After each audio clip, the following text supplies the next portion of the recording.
18-ге толғанға дейін жартысын жинап қойса, табыс көзін растамай-ақ үй алуға болатын мүмкіндіктер бар. Кім соны қолданып жатыр? Барлығы үй алуда. Сізге бәрібір үй алу керек. Ол проблема қазір шешпегеніңізбен уақыт өте келе айналып сол проблемаға келе бересіз, үй алу деген.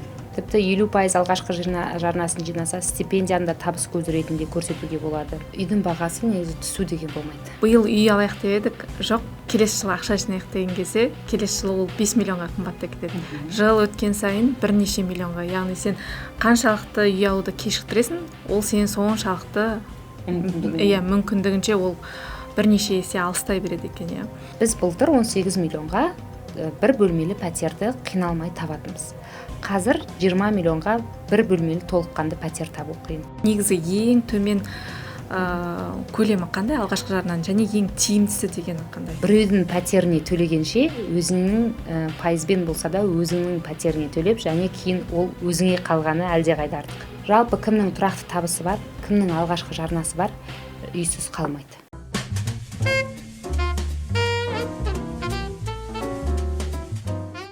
Армысыздар, құрметті көрермендер, Бәрі бар медиасының YouTube жобасына қош келдіңіздер. Бұл арна тамаша адамдардың оқиғасы, мықты мамандардың, сарапшылардың кеңесі, өмірге қажет ең пайдалы ақпараттарға арналған YouTube жоба.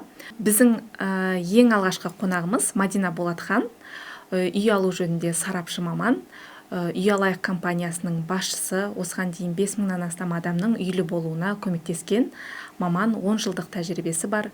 Қош келдіңіз, Мадина. Алтын уақытыңызды бөліп осылай біздің көрермендерімізбен пайдалы кеңесіңізді бөлісуге келіскеніңізге алғыс білдіреміз. Қош көрдік. Шақырғандарыңызға рахмет. Бүгін пайдалы оқырмандардың үй алуына септігін тигізетін көптеген сұрақтарға жауап беремін деп ойлаймын. Бұйыртса, осы түсірілімнен кейін қоныс тойлар көп болуына тілектеспін. Көп рахмет. Жалпы, Мадина, енді бұл апалы сіңлілердің бір еркін әңгімесі, сондай бір еркін форматта жүргізсек деген ойымыз бар. Адамдарға енді үй алу деген бір өте бір қиын мәселе ретінде көрінеді. Соны барынша жеңіл тілмен, оңай осы екі адамның әңгімесінде қылып, жеңіл қылып жеткізсек дейміз. Жалпы мына нәрсені мен өзі әлеуметтік желіде көп байқаймын. Жасы 20-ға енді келген, немесе енді 20-ға толып жатқан шынашақтай қыздар мен бір бозбалалардың үй алып жатқандарын көріп жатамыз. Айналамыздан болсын, әлеуметтік желілерден болсын.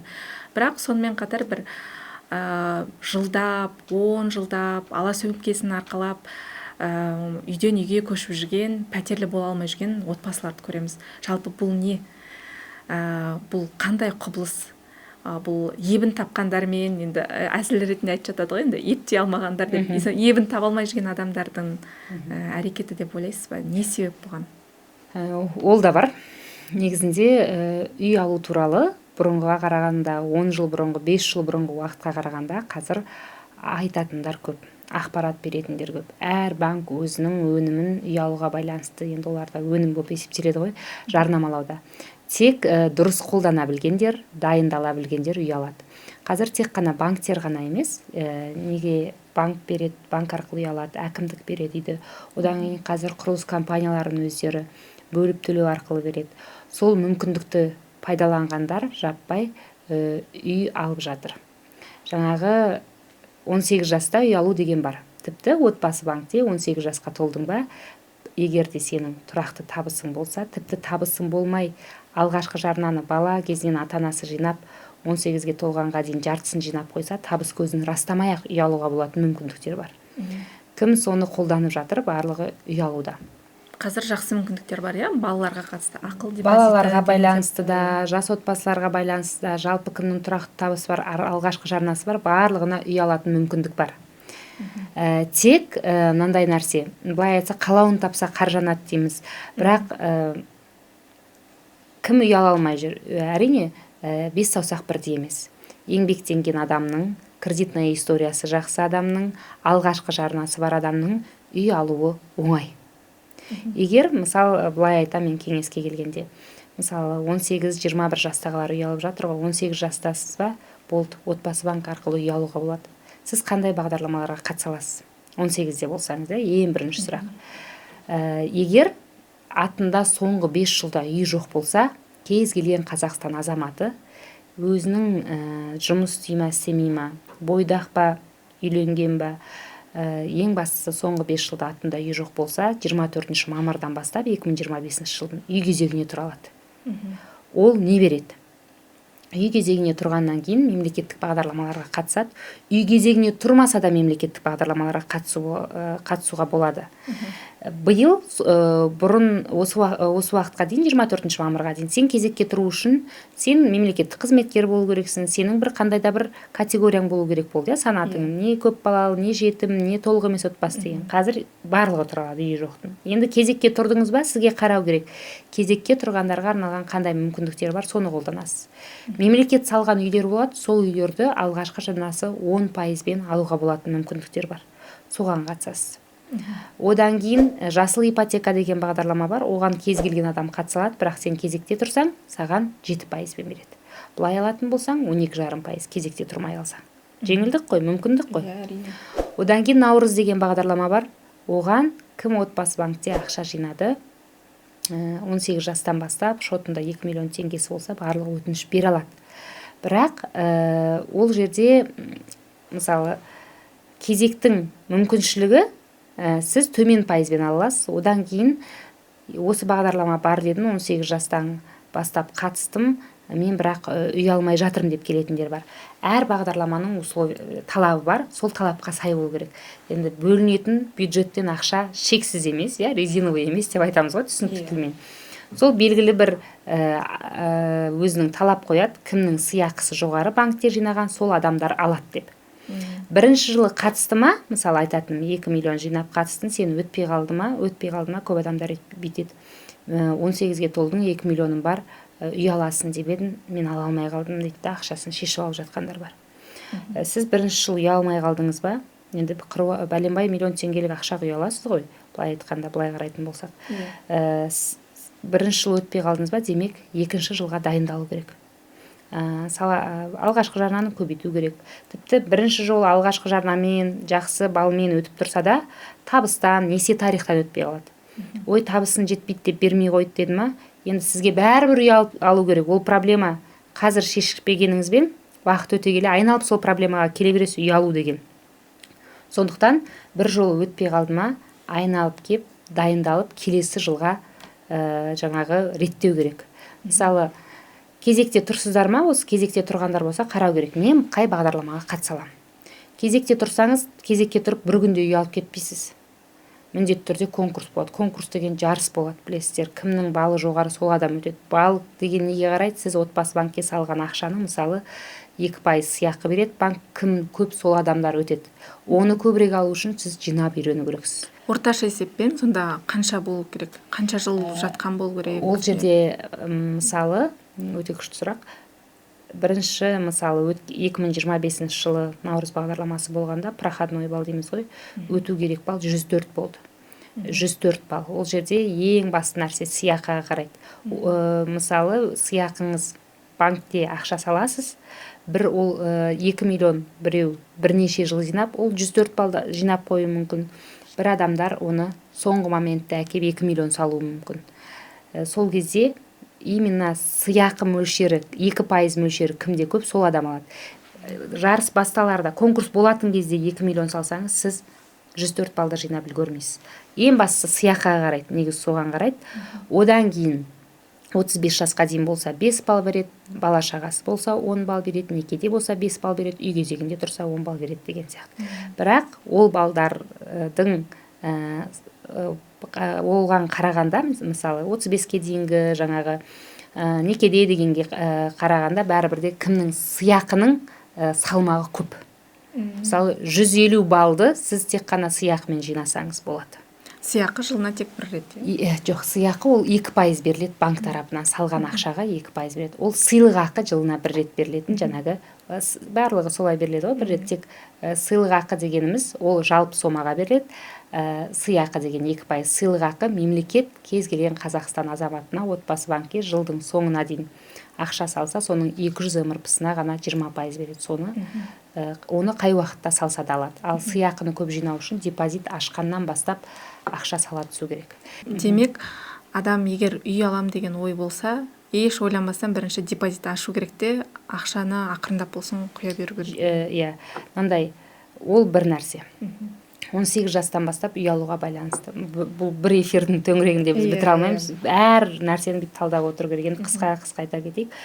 Жалпы 18 жастан бастап отбасы банкі арқылы кез келген адам жаңағыдай үй ала алады. Жаңағы арнайы алғашқы жарнасын жинаса, наурызға қатысса, 50% алғашқы жарнамен, 20% алғашқы жарнамен, зеленый ипотекамен деген сияқты жұмыс жасайтын болса, ұмай бағдарламасымен де алуға болады. Болған бірақ әйел адамдар ғана алады, қыздар былайша айтқанда. Тіпті 50% алғашқы жарнасын жинаса, стипендияны да табыс көзі ретінде көрсетуге болады. Одан кейін 21 жастан бастап, көп банктерде 21 жастан бастап береді. Ол мысалы 7-20-25 бағдарламасымен үй алса болады. Мен наурызды күтіп жүре алмаймын. Бірден үй алғым келеді дейтіндерге тұрақты табысы болса, почти барлық банктерде 20% алғашқы жарнадан бастап үй алса болады. Первичный рынок болсын, вторичный рынок болсын, қайталама нарық. Мысалы ескі үйлерден былай айтқанда 7-20-25 пен 21 жастан бастап алуға болады. Сіз бойдақсыз ба, қарамайды, отбасың бар ма, қарамайды. Мысалы 20 миллионға дейінгі ақшаны 7% береді. Егер 25 жылға алсақ, ол айына 141.356 теңге шығады, 20 миллионға платеж. Енді былай, мысалы 25 миллионның үйін алса, 5 миллион теңгені тікелей құрылыс компаниясына төлейді, 20 миллион теңгені банк арқылы, құрылыс компаниясына банк арқылы төлейді. Сол кезде міне 7-20-25 деген бағдарламаны 21 жастан бастап, соңғы 18 айда артында үй жоқтар ала алады. Ең бастысы тұрақты табыс болу керек, кредитный история дұрыс болу керек. Қысқаша айта кетсем, мысалы сіз 23 миллионның үйін алайын десеңіз, 4 миллион 600-іңіз бар ма, 18 миллион теңгені мысалы 18-400 рәсімдесе, айына ай сайынғы төлемі 131 мыңдай шығады. Жалақы қазір сұрақ туы мүмкін, жалақым қанша болу керек деген. Ешқандай кредиті болмаған жағдайда, мысалы 300 мың теңге табыс болса болады. Соған примерно есептесе болады. Өзінің жалақысы жетпесе, созаемщик тартуға да болады. 7 банк береді әрине, бірақ әр банктың өзіндік талаптары бар. Жалпы кімнің тұрақты табысы бар, кімнің алғашқы жарнасы бар, үйсіз қалмайды. Енді мынандай бар, бұл кредитный историям жақсы, табысым бар дегендер. Кредитная историясы жақсы, бірақ мүлдем былайнан табыс табатындар бар ғой, қолма-қол алатындар бар. Бірақ табыс табатындар бар, пенсионкасы аз адамдар бар. Ол адамдарға мысалы әртүрлі құрылыс компанияларында партнерская ипотека деген бар, әріптестік ипотекалар. Сондай да алса болады. Мысалы 18-20 жастан сіз интернеттен көріп жатырмын деп неше түрлі жастар үй алып жатыр ғой. Қазір бәрі онлайн жұмыс жасайды, жастар күшті. Біз де жаспыз ғой, бірақ бір сәтте бірнеше жұмыспен айналысады. Мен 18 жасымда олай жұмыс істеген жоқпын. Қазір мысалы студент болып түсе салады да, оқуды оқиды, жұмыс жасайды, бірнеше жұмыс жасайды, өте көп мөлшерде табыс табады деген сияқты. Сол көпшілігі солардың алып жатқаны, пенсионкасы аз болса да, официальный доходы жоқ болса да, сондай құрылыс компанияларына 20%, 30% құйып, қалған партнерская ипотекамен алады. Немесе тіпті қазір мынандай нелер бар, алғашқы жарнасын құйсан, кредитная историяң бұзылған болса да, нақты ресми табысың жоқ болса да, бөліп төлеуге беретін құрылыс компаниялар бар, ақшаны ай сайынғы. Көбіне құрылыс біткенше болады, 1,5 жыл, 2 жыл, 4 жыл, 5 жылға дейін бөліп төлеп алуға болатын компаниялар бар. Вот солардан үй алады, жаңағы көпшілігі сондай. Үй алудың жолы көп, қаза берсек шыға береді, тіпті пенсионерлерге де алуға болады. 50 жастағы адам болса, бір банктерде 68 жасқа дейін үй береді, отбасы банкте мысалы 70 жасқа дейін, толғанға дейін ипотеканы рәсімдесе болады. 60 жаста да ипотека алып жатқан адамдар бар, 63 жаста да ипотека алып жатқан адамдар бар.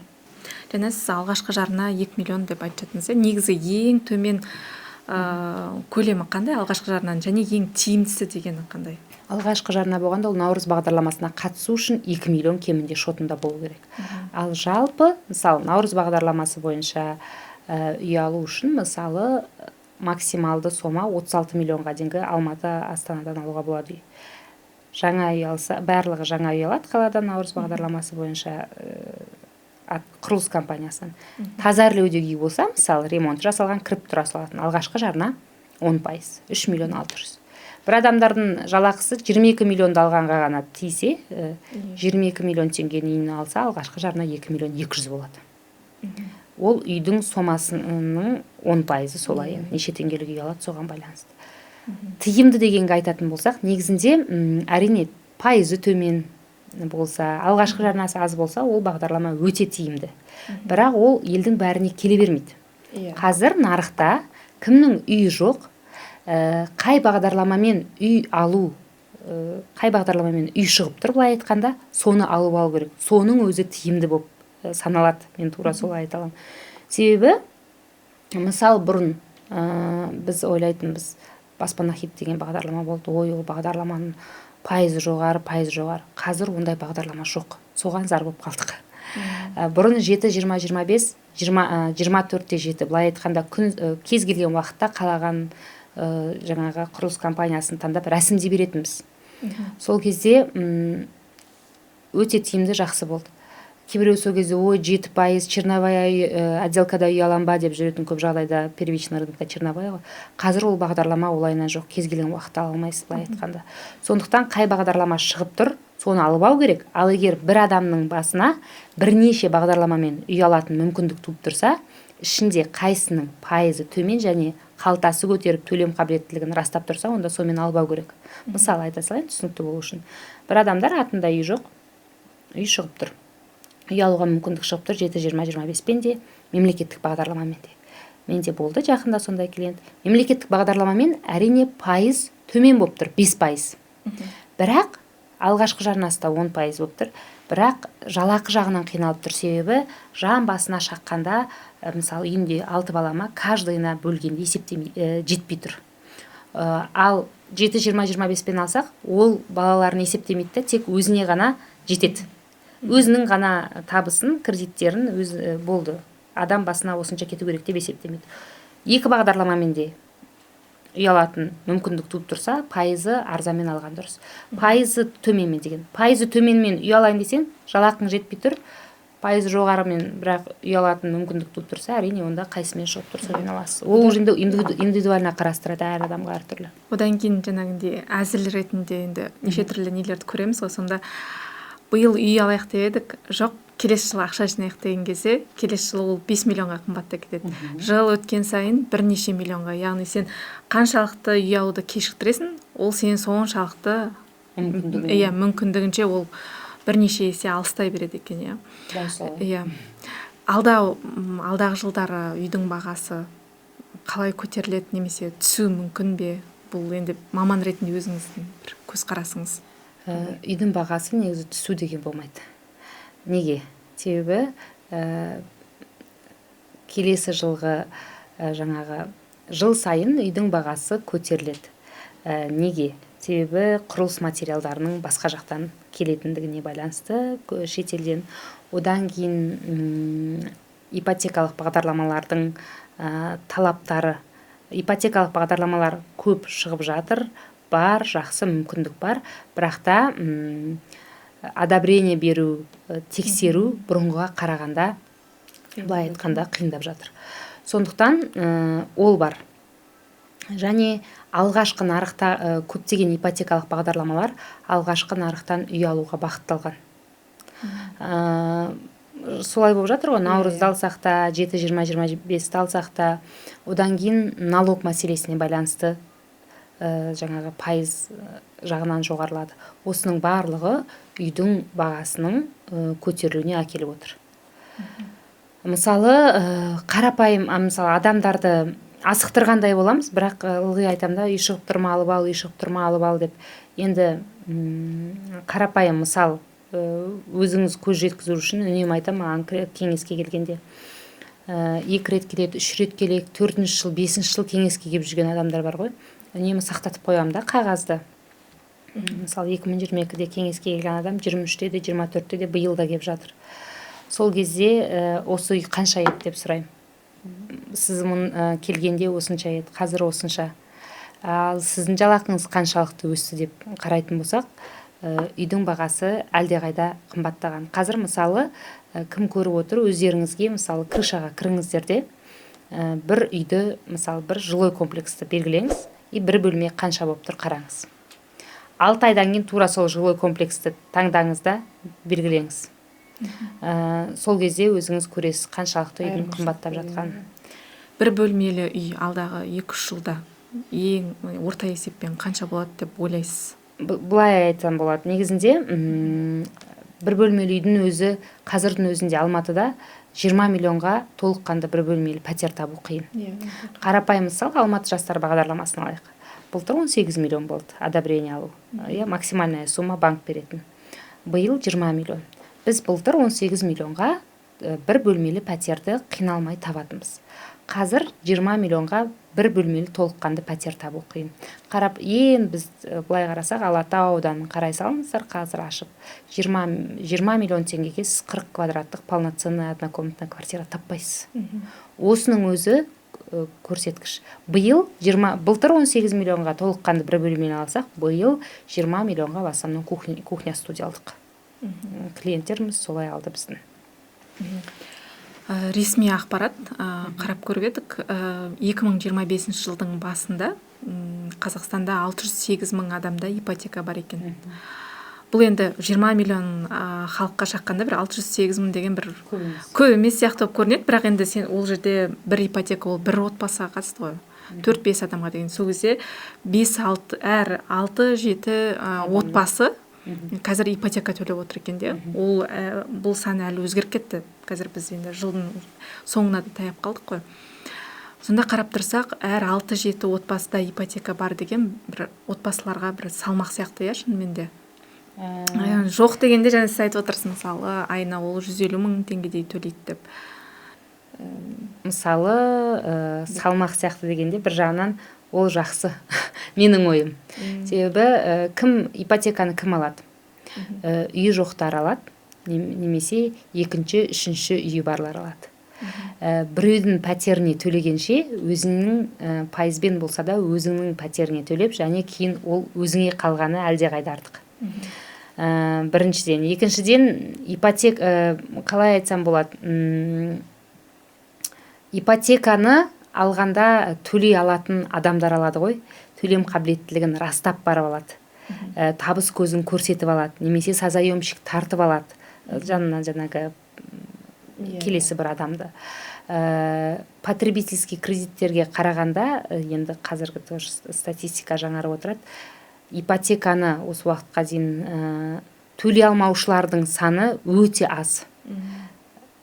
Мысалы, жалпы алған ипотеканың, оны мен қазір статистика айтсам қате болып кетуі мүмкін, бірақ осы уақытқа дейін отбасы банкте Ләззат Еркенің айтқан болатын, мысалы, 2% ғана деген сияқты.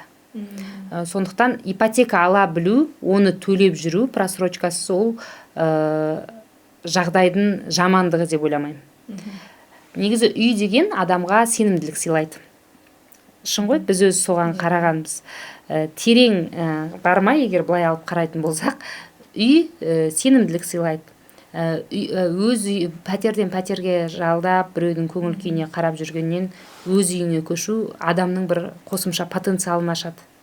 Одан кейін қанша бір үйдің мәселесінде қанша проблема жатыр. Өз үйің болуы ойыңа тәуелсіздік, бойыңа тәуелсіздік, қаржылай жағынан емес, адам және ипотека алғандар былай болады, адамдар құр жүрсе ақша жинай алмайды. Бізде психологияда, біздің елдің қатарластарымның былай менталитетте. Ал ипотекаға былай айтқанда басын тығып қойсаң қарызға, жан таласып жұмыс іздеп, қосымша жұмыс іздеп, оны төлеуге талпынып, арғара үйді кеңейтуге талпынып, артық шығындарды азайтады. Мысалы, бір бөлмелі үй алса, жас отбасы, береді екен ғой, алады екенбіз ғой, төлейміз ғой, төлейді, одан кейін оны жауып екінші үй алуға, кеңеюге талпынады. Жалпы жаңа бір қабілет пайда болады. Сондықтан бір проблема деп ойламаймын мен. Мысалы, ипотека алғанға қазір банктерде, қосымша банктер ашылды ғой, мысалы, өте көп банктерде қазір ипотека тоқтап тұр. Керісінше қазір бізде ипотека алғанға мүмкіндіктер жасаса, өз үйіне қол жеткізетіндер саны көп болушы еді. Бірақ мынандай нәрсені қарау керек та, қарыз алғаннан кейін оны қайтаруға тырысу керек. Бізде именно басқа кредиттерді білмеймін, ипотека алса болды, қой үйімнен айырылып қалмайым, үйімді тартып алады деген сияқты бір функция қосылады да адамдарда басында. Содан кейін керісінше ипотека алғандар қосымша қанат бітетін сияқты оларға. Менің практикамда солай. Бірақ адамдарды мысалы қанша жылға алдың дегенде біреулер айтады 15 жыл 20 жыл дегенде соны өзінің жасын ойлайды да мен сол кезде 60-та боламын ба деген сияқты бір қорқыныштар пайда болатын сияқты. Сіздің алдыңызға келетін жаңа клиенттердің көбіне қорқынышы қандай және оны қалай сейілтесіздер? Мысалы көбіне келетіндер енді бізге үйі жоқтар да, екінші үй алатындар, в основном үйі жоқтар келеді. Оларға үй алсам болды деп келеді. Себебі 20 жыл пәтерде жүргендер бар. Егер мен жүре берсем, өзім былай айтам адамдарға, егер 5 жыл пәтерде жүрдің, қазір ақша жинап, қазір үй алып алмасаң, тағы осылай 5 жылың өтеді. 10 жыл пәтер жалдап жүрдің, қазір енді жиналып, күшіңді салып, ақша жинап, ипотека алып алмасаң, сен тағы осынша жылың өтіп кетеді. Пәтерді төлей алдың ба, сен ипотеканы да төлей аласың деген сөз. Ешкім далаға қонбайды ғой енді, жұмыс жасайтын, саналы үйі бар адамдар. Далада жатқан жоқ. Қандай да болсын, пәтер жалдап жүр. Демек, көп мерзімге алғанымен, қазір 50 мың теңге болса, төлемі, мысалы 150 мың теңге болса. Ол келесі жылы бір инфляцияның әсерінен бір 100 мың, 120 мың төлеп жүргендей әсерде болады. Мен өзім 2017 жылы біз отбасымызбен жас отбасы деген бұрын сондай бағдарлама болатын. Ол қандай сондай бағдарламалар қазір жоқ, шіркін болса 2,5% алғашқы жарнамен, қазір естісең күлкілі сияқты. Ешқандай пайызсыз аренда с последующим выкупымен үй алғанбыз. Сол кезде бір бөлмеліге 25 мың төледік, бізде бір бөлмелі болды, екі бөлмелілер 31 нәрсе, үш бөлмелер 46 мың 2017 жылы алғанда. Сол 46 мың теңгені төлей алмайтын адамдар болды. 2017 деген міне бердің ғой, былай айтқанда 7-8 жыл бұрын. Қазір сол 46 мың теңге ойлаңызшы, бір отбасының кешкі асы ресторанға барса, былай айтқанда, немесе бір адамның, енді білмеймін, қазір квартплат даже сондай шығады, 3 бөлмелі пәтерге. Сондықтан да ол ақша құнсыздан инфляцияның әсерінен төлеу қиынға соқпайды. Егер ұзақ мерзімге көп жағдайда не үшін алады? Ипотека алғанда сіз оны төлей алатыныңызды растау керек, төлем қабілеттілігін растау керек мысалы. Қысқа мерзім қалса, ай сайынғы төлейтін көбейіп кетеді де, ұзақ мерзім қалады.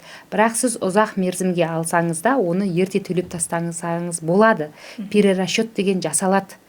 Сіз төледіңіз ба, қарызыңызды азайттыңыз ба, қалған қарызға ғана ақша жүреді. Шегеріледі.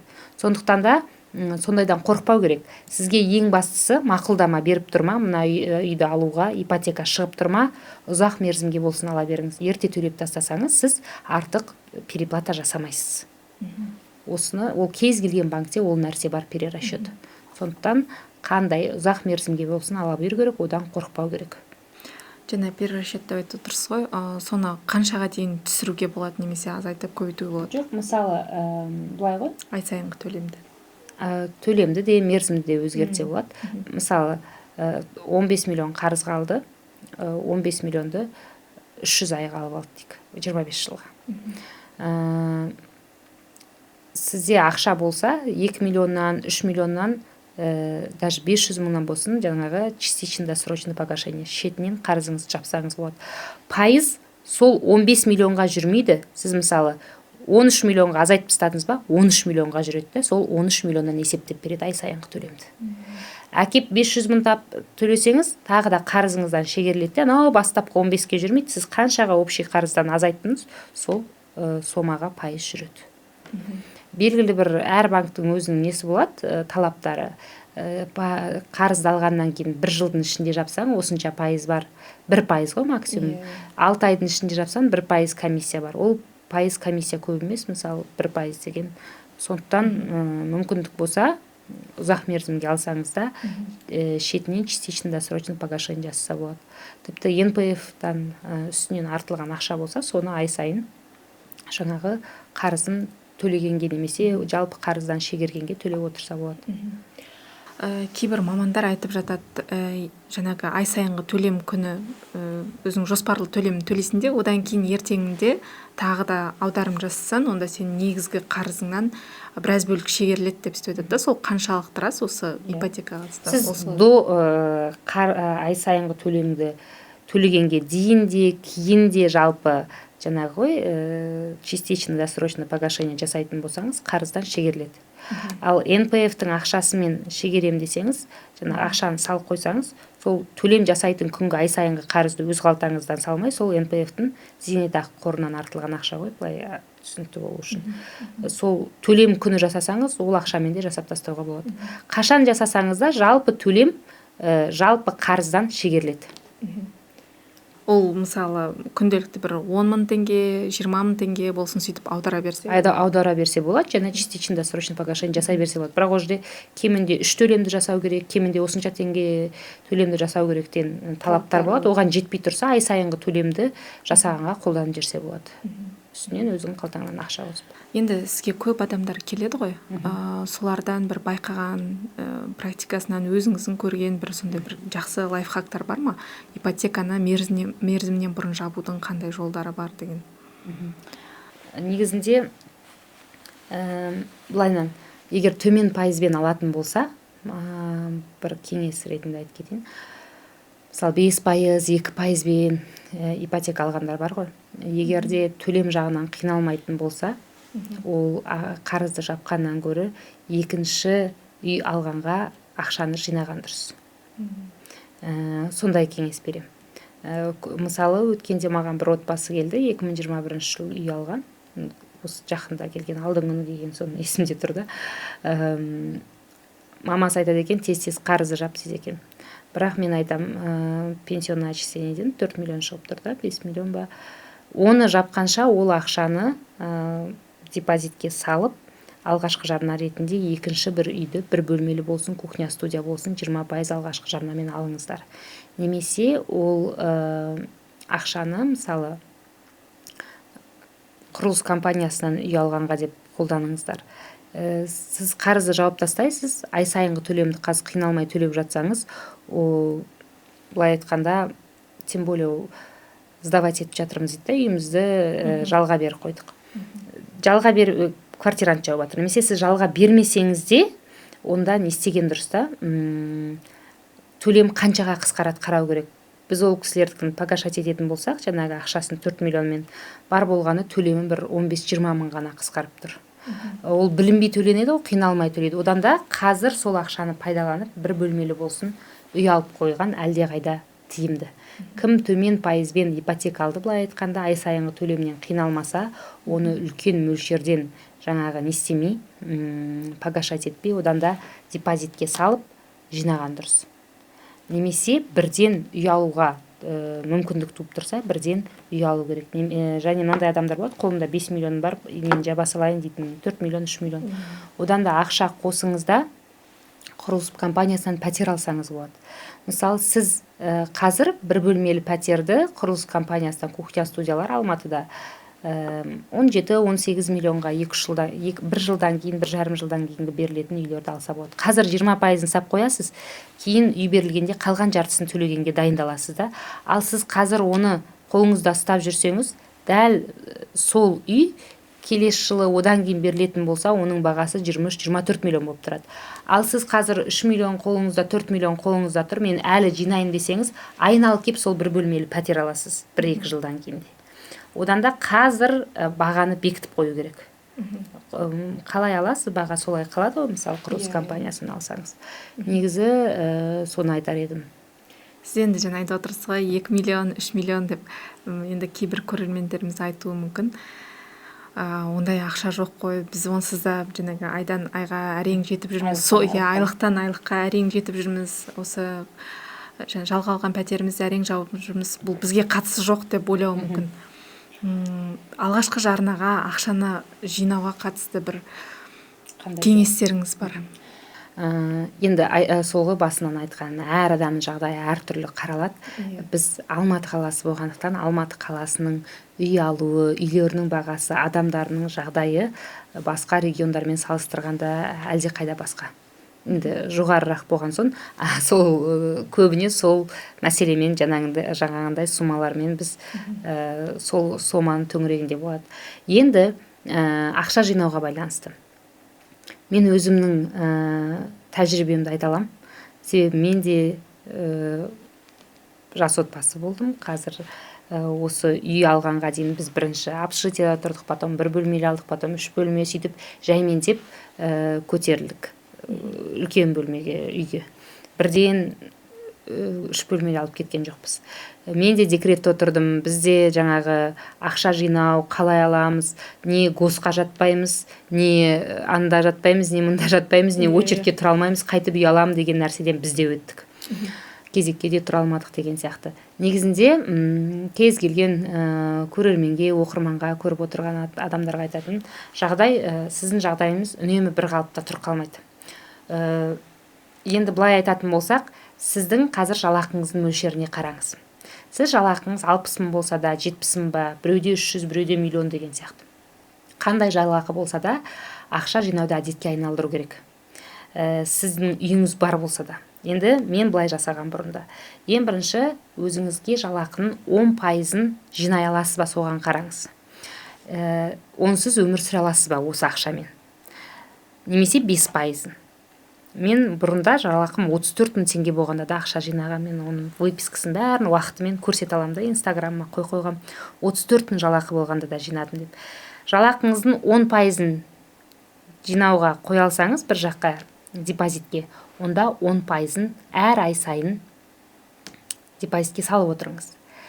Егер қараңыз, мүмкін сіз 20%-ын жалақыны алып тастасаңыз өмір сүре аласыз. Мысалы, жалақыңыз 200 мың дейік.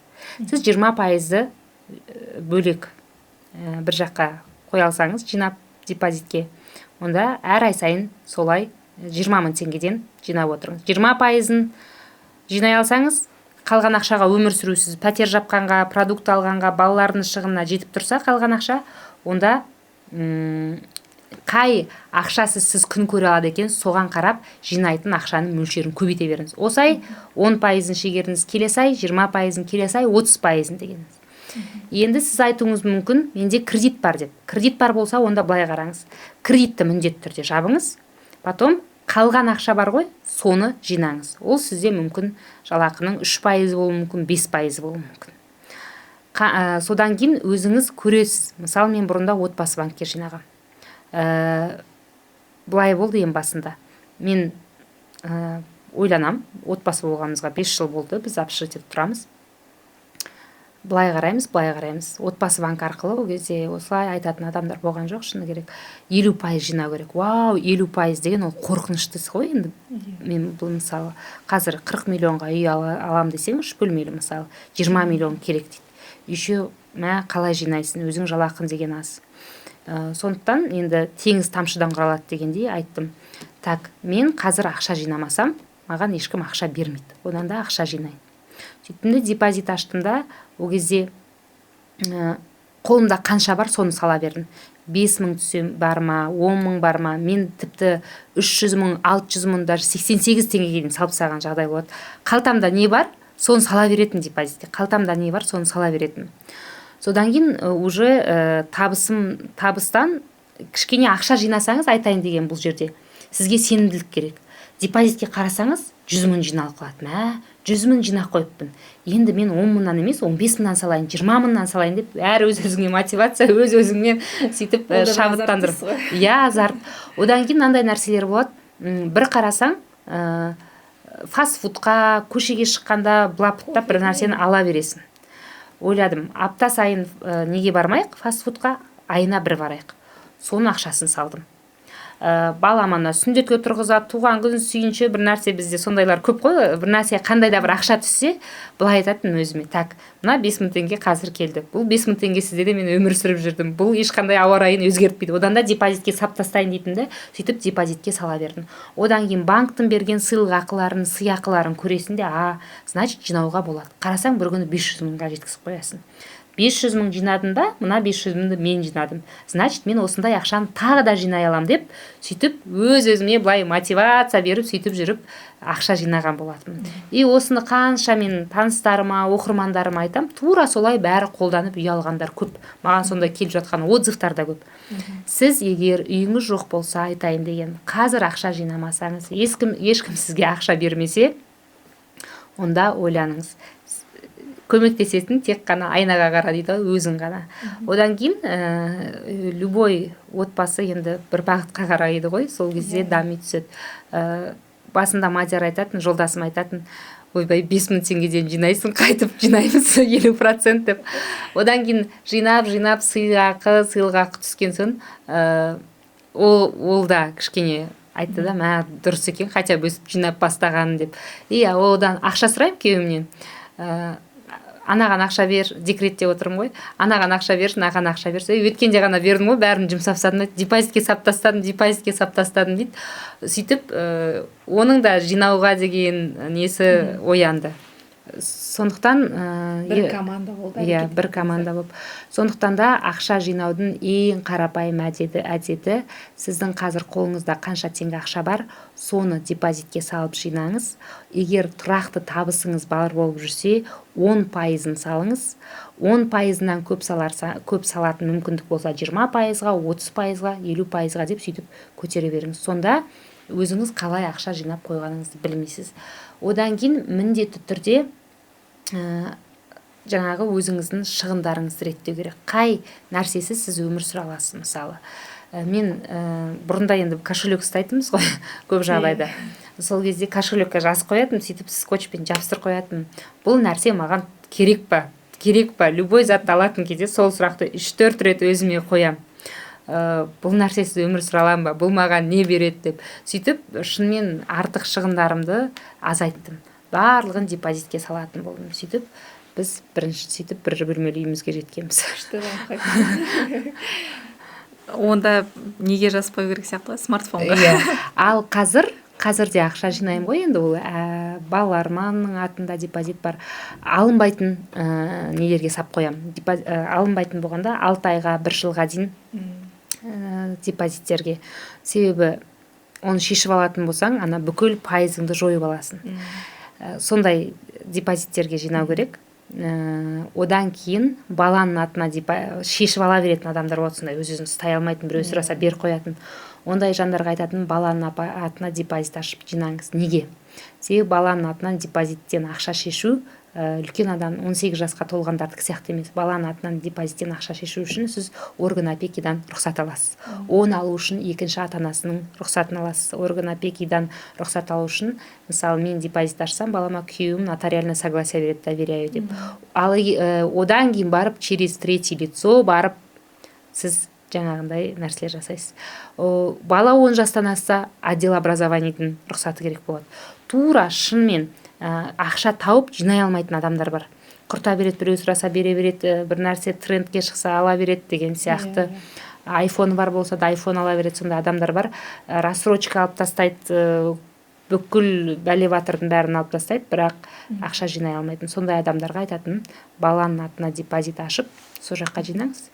Ең соңында бір көлемді қомақты қаржыға жеткенде, үй аламау дегенде өзіңіздің атыңызға аударып аласыз.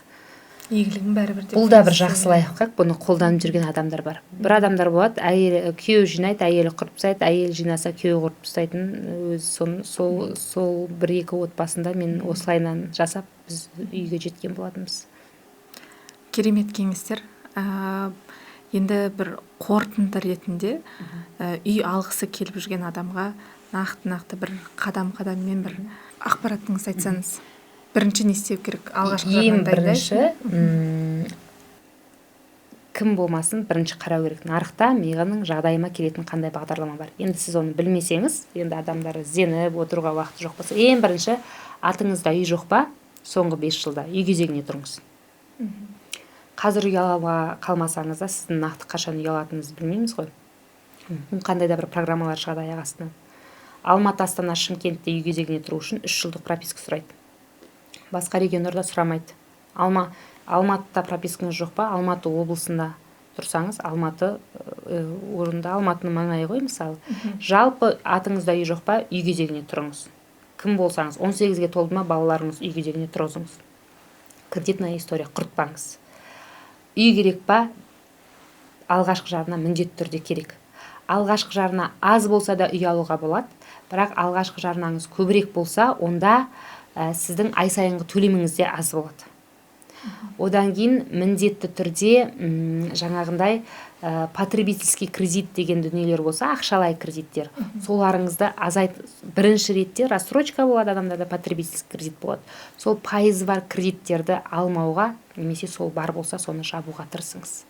Одан кейін қазір ломбард дегеннің де, ломбардтан алып алтын бір нәрсе өткізеді ғой. Бұрын оны қарамайтын. Қазір ломбардтан жаңағы не алсаңыз да, қарыз алсаңыз да, былай айтқанда, қарызға кірмеуге, белшесінен батпауға тырысу керек қой. Қарызыңыз бар ма, соны жабуға асығыңыз.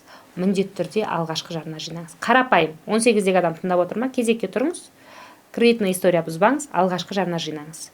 Жұмыс істейтін адамдар болса, өзіңіз үй алғанға дейін ешкімге сазайымшық болмаңыз. Алғашқы жарна міндетті түрде жинаңыз. Одан қарайсыз, үй кезегіне тұрдыңыз ба, болды, күтіп жүрмеу керек. Үй кезегіне тұрдым ба, бітті, мемлекет үй береді деген сөз емес. Айтқанда, мемлекет мүмкіндіктер береді. Сіз өзіңіз қуалау керексіз. Үй кезегіне тұрдыңыз, биыл 1 жыл үй алмадыңыз, 2 жыл үй алмадыңыз ба, значит, сізге алғашқы жарнамен алғашқы жарна міндетті түрде керек, бағдарламаларға қатысу керек. Сіз өте алмай жатсыз ба, қайта-қайта ақшаны көбейту керек. Немесе ешқандай конкурссыз былай үй алатын бағдарламалар 7-20-25 немесе стандартный ипотека болса, значит, табыс көзін растау керек. Табысыңыз аз болса, сазайымшық табу керек, немесе қосымша жұмысқа тұру керек деген сияқты. Өзі кім үй алам деп ақша жинап, ақшасы 3-4 миллион, 4-5 миллион болғанда ақырындап мүмкіндіктер іздеп жинала бастайды. Сондықтан ақша жинауды міндетті түрде бастау керек. Одан кейін енді бұл үлкен тақырып қой, үй алу деген. Кейбір адамдар бар, мысалы, үйім бар, тағы 2-ші, 3-ші үй алып қоям дейтін бар. Ондай да мүмкіндіктер көп. Алматыда тұрасыз, атыңызда үйіңіз бар, ешқандай кредитіңіз жоқ болса, бір үйді жаңағы залогқа қойып, 2-ші үй алса болады. Бір үйді залогқа қойып, оны алғашқы жарна ретінде көрсетіп, табыс көзін растап, 2-ші үй алса болады. Қандай да бір қолыңызға ақша түсті ме, жаңағы табыс көзін растай алмайым деп қорқсаңыз, немесе официальный доходым жоқ, бірақ та үй алғым келеді, алғашқы жарнам бар десеңіз, құрылыс компанияларында мүмкіндіктер бар. Алғашқы жарнаны құйып, қалғанын рассрочка алатын, немесе жаңағы беспенсионки алуға болатын банк арқылы деген сияқты. Сол мүмкіндіктердің барлығын пайдалану керек. Бір бағдарламамен шектеліп қалмау керек. Мен көп балалымын, мен тек қана 5%-бен, 2%-бен алам деп жүрмеу керек. Сөйтіп 5 жыл, 10 жыл жүрген адамдар бар. Мемлекет барлық мүмкіндікті жасап жатыр. Үй кезегінде тұрғандарға тіпті аренда с последующим выкупом үй береді. Бірақ қарау керек. Алматыда былтыр үй бергенде 2024 жылы. Менде видео бар, парақшамда көрсеңіздер, 2012 жыл тұрғандар алып жатыр. Демек, сіз қазір тұрсаңыз, ешқандай ақша жинамай, историяға қарамай алам десеңіз, кемінде 10-12 жыл күту керексіз. Мүмкін одан тез болып кетсе қуаныштымыз, бірақ практикаға қарап сүйенеміз, және қазір кезекке тұрушылардың саны көп, халықтың саны көп. Сондықтан да оған қана үміт артпай, өзіңіз әрекетіңіз барлық жағынан дайын болу керек. Алғашқы жарнасы бар адам жерде қалмайды. Табысы бар адам жерде қалмайды. Айтып тұрмын ғой, өзіңізде қолыңызға қазір 4-5 миллион теңге түссінші, міндетті түрде бір нәрсе жасауға, талпынасыз үй алуға. Сондықтан бір орында тұрмау керек бастысы. Әр бағдарлама шығама қараңыз, маған келе ме, жоқ па. Одан кейін ана бағдарламаның пайызы жоғары, мына бағдарламаның пайызы жоғары деп қашпау керек. Сізге келіп тұрма, көп айтады, омай мен алғым келеді, бірақ пайызы жоғары. Омай ашылған күні лимит бітіп қалады. Неге? Оны алатын адамдар бар. Сондықтан да бір бағдарламамен шектелмеңіздер, кредитная история бұзбаңыздар. Толығырақ ақпарат қажет. Осы жердің өзінде айтылған дүниелерді қолданса, үй алып кететін мүмкіндіктер бар. Болмаса бізге кеңеске, офиске келсе болады. Енді ол әркім өз мүмкіндігіне қарай көре жатар. Рахмет көп-көп. Сүбелі сұхбатыңызға, пайдалы ақпаратыңызға, құрметті көрермендер, осылай кеңес берген, пайдалы ақпаратын бөліскен Мадина Болатхан, үй алай компаниясының басшысы, әлеуметтік парақшасында үй алуға қатысты маңызы деген ақпараттарды жиі бөлісіп отырады, күнделікті бөліседі. Осылай уақытыңызды арнағаныңызға көптен көп алғыс білдіреміз. Біздің YouTube каналымызға жазыла отырыңыздар, пікір білдіріңіздер, ой бөлісіңіздер, және де келесі видеоларымызда тағы да көріскенше Рахмет сау болыңыздар. шақырғандарыңызға. Рахмет.